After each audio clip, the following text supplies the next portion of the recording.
Guys, welcome back to the ASAP Automotive channel, and today we're working on the hydraulic side of our clutch system in our LSTJ here, Project 6.0. So stay tuned.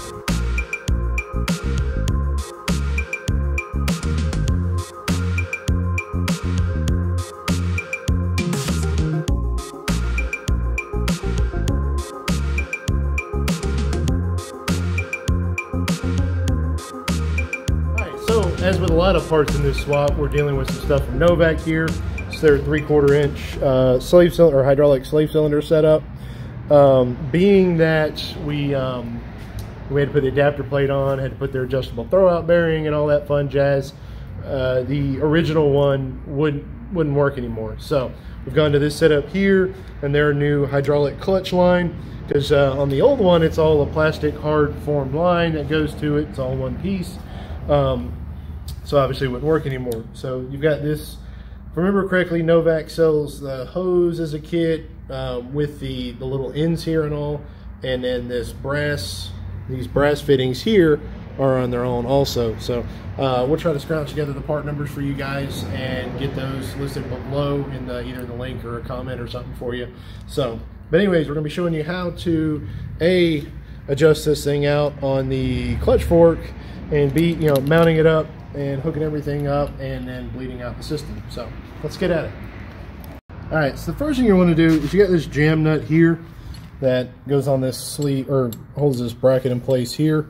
You want to kind of set your slave cylinder up here just roughly and see how you're going to need to angle it.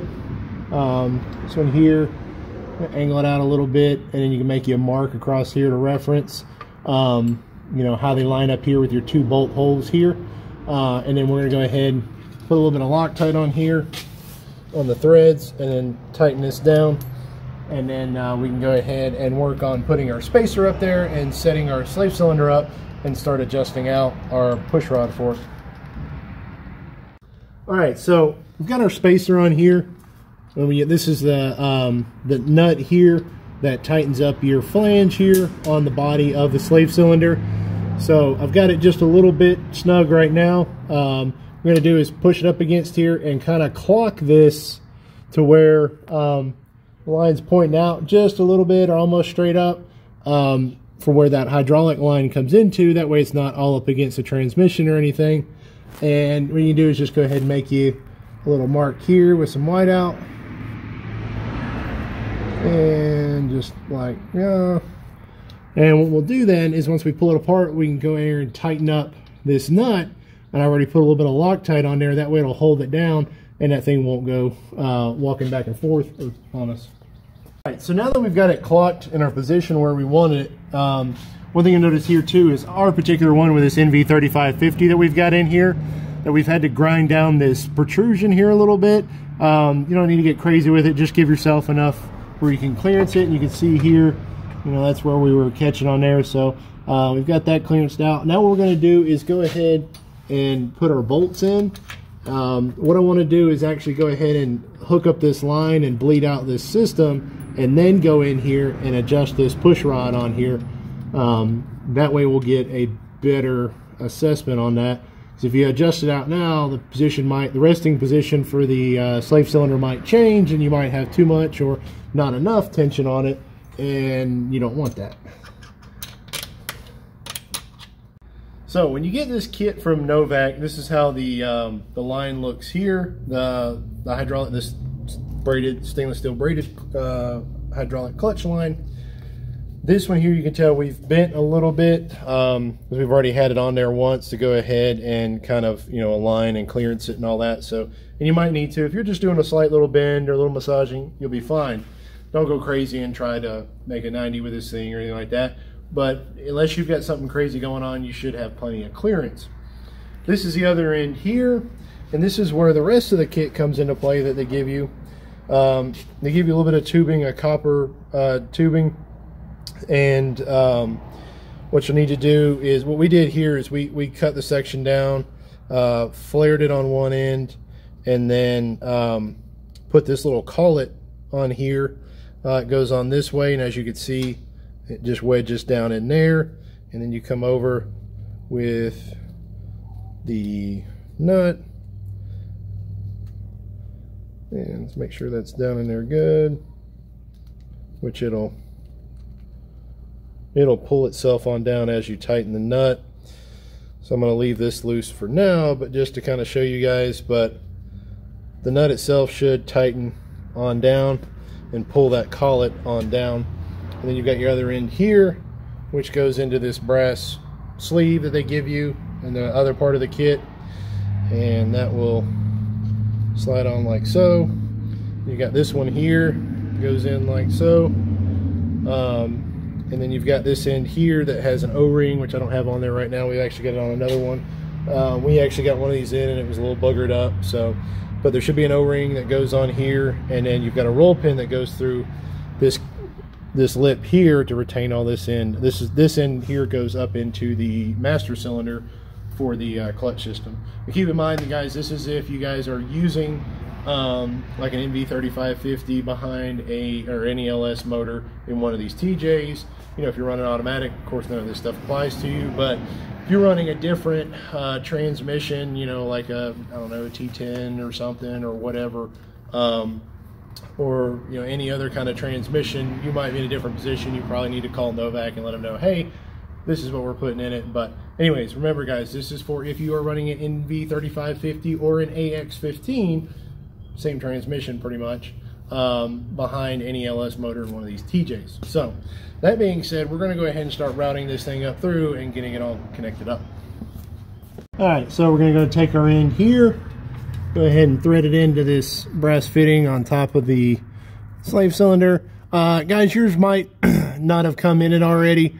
Ours came with it already installed, and then the bleeder fitting, but if it comes in the kit, this is how it's supposed to look. Your adapter fitting going in here, and then your bleeder back here. So we're just gonna lightly thread, make sure that sits down in there right. Okay, oops, sorry guys.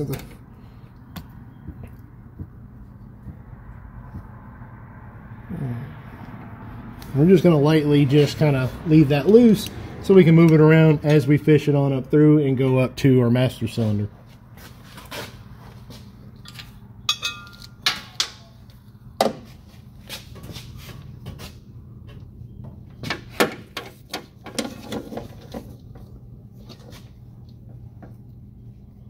Okay guys, so this is what it looks like here. Trying to remember back if we showed you guys when we pulled the clutch line off of this thing or not. I don't think we did, but long story short, you've got a roll pin here that slides in here into the front, and what you do is you just actually just punch it on through with like a, I don't know, like a pick or something like that, or a small punch, and just kind of easily, you know, push it on through. And that way it'll release, because what it does is it rides against this in this channel here and retains this up. I think if you wanted, yeah, you can actually put a second roll pin there if you want. I don't know why Chrysler didn't do that, but anywho, make sure you got your O-ring seal on here. Should come with your fitting from Novak, or if not, you can just reuse your old one. They're normally fine. So what we'll do is get it up in there, and then we'll push our roll pin through, and then what we're going to do is, you notice I've left everything loose here because we still want to kind of go through and figure out our routing and make sure it's not laying against anything and all that. Guys, I apologize for all the mess here. We're still in the middle of doing all the wiring and stuff too. You guys will see some of that in later videos. But anyways, we're going to leave everything nice and loose. We're going to push this back in. Once we make sure all our routing's good and everything, then we're going to come back through and tighten these fittings up. And we'll go ahead and put our fluid in here and start working on bleeding out the system.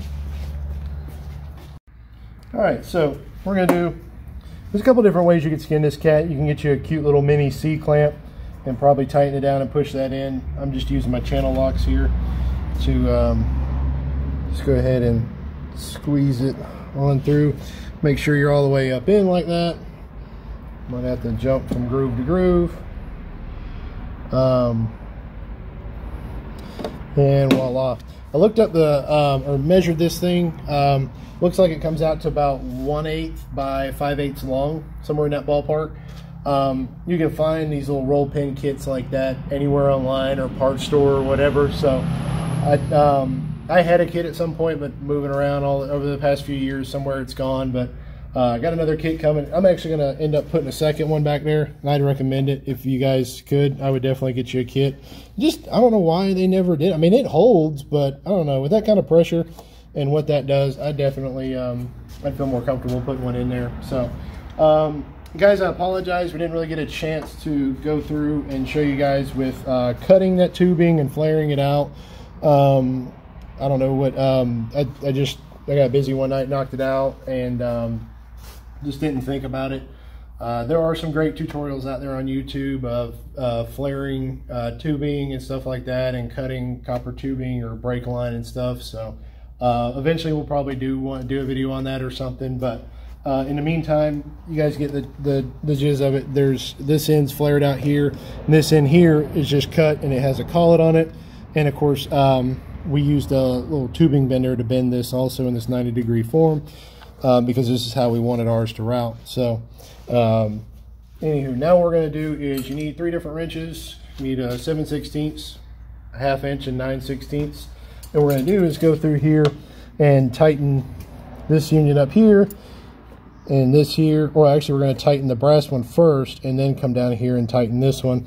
And then, you know, this one you can tighten whenever. So now that we got it to where we know it's the line's routed, we don't have any issues with being near the exhaust and overheating this thing and boiling the fluid or it rubbing on anything and all like that. So now that we know, and that's why we left it loose down below also. So we'll get this tightened up, we'll run it back up, we'll tighten the bottom, and then we can work on bleeding this thing out.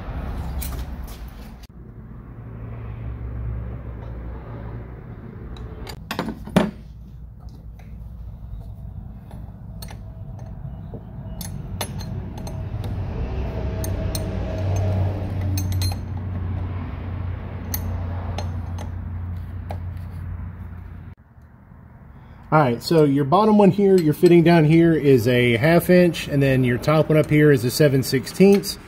So keeping in mind and watching the routing here, we're gonna go ahead and tighten this down because it's gonna wanna angle back on us, of course. Why wouldn't it? So I'll go ahead and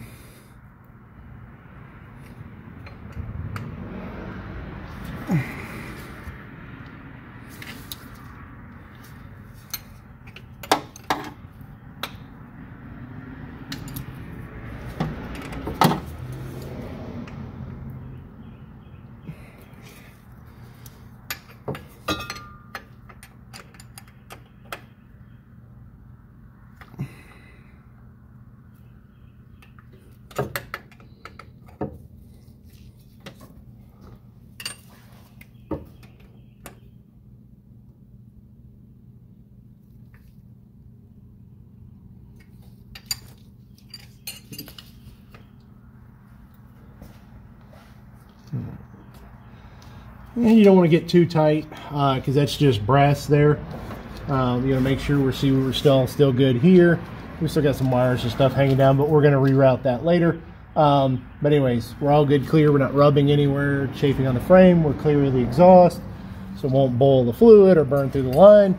Now what we can do is go ahead and work on bleeding this system, and then we can come back and adjust this out. And then once we get it adjusted out where we want it, we can go ahead and tighten these 2 bolts down.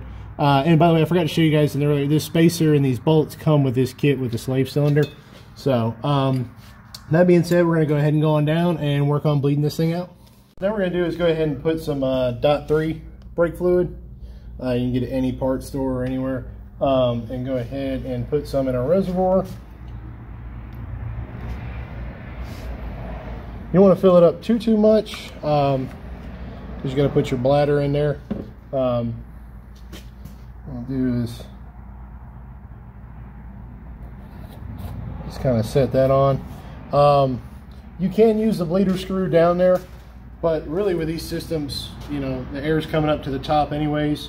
It'll naturally just bleed. A lot of times you can just pump the mess out of the pedal and it'll self-bleed itself out. If for some reason you get some air that's just really trapped in there, it doesn't want to get out, you can crack the bleeder down there, but most of the time it's really not necessary. So we're going to get in here and pump the pedal a bunch of times, bleed this thing out until we get a good firm pedal, and then we'll go down there and work on adjusting it out.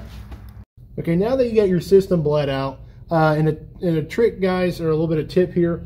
When you're bleeding it out, the system's completely dry pretty much. So you can crack the bleeder at the bottom if you want and maybe try to help, but really at first just take some nice slow full throw on the pedal on pumping it, and that'll start getting the air coming up out once you get fluid, when you got fluid in your reservoir. Once you get start getting a good bit of air out, then you can start going in a fast motion. That starts pumping a lot of air out. So it kind of sucks, but it is what it is. You can use pressure bleeders. They have those out there and stuff. I was just kind of wanting to show you guys that way because a lot of you guys probably don't have one laying around. So now what you want to do is, now that you've got your system bled out, we've got our spacer back on here, got our bolts in, and this is the adjusting rod that we got right here. And if you guys can see, you got the inner shaft, you got a jam nut, and then you got your outer nut here.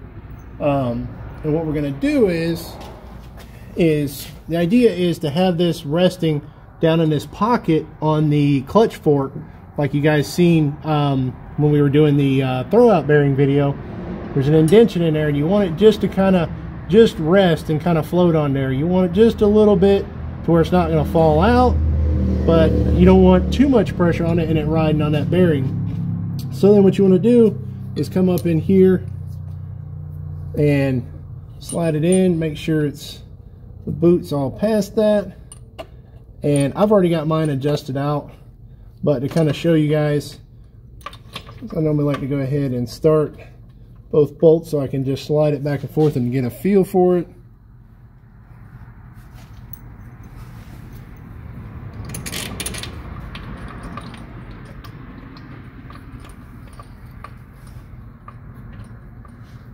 Alright, so now you get there and you've just got just a little bit of pressure on it, or it's just kind of riding on there, and that's where you want to be. You don't want too much, but you also don't want it falling out. And now you can go in and tighten your two bolts here, and you're pretty much ready to go at that point. Alright guys, that's a wrap on another episode here in our LSTJ, or Project 6.0. Hope you guys enjoyed it. Like I said, we love making these videos for you guys. Get a lot of great feedback, even the negative feedback. Heck, we'll take it all. So either way, don't forget to like and subscribe, and feel free to share the crap out of these videos or any of our videos. We're trying to build a good library here for you guys on how-tos and the Jeep projects and some fun stuff too. So also don't forget to check out our sister channel, MacGyver's Workshop, my dad's channel over there. Does all kind of cool fun stuff, different projects and everything. Pretty much got a little bit of something for everybody over there. And remember guys, in the meantime, until next time, stock is not an option.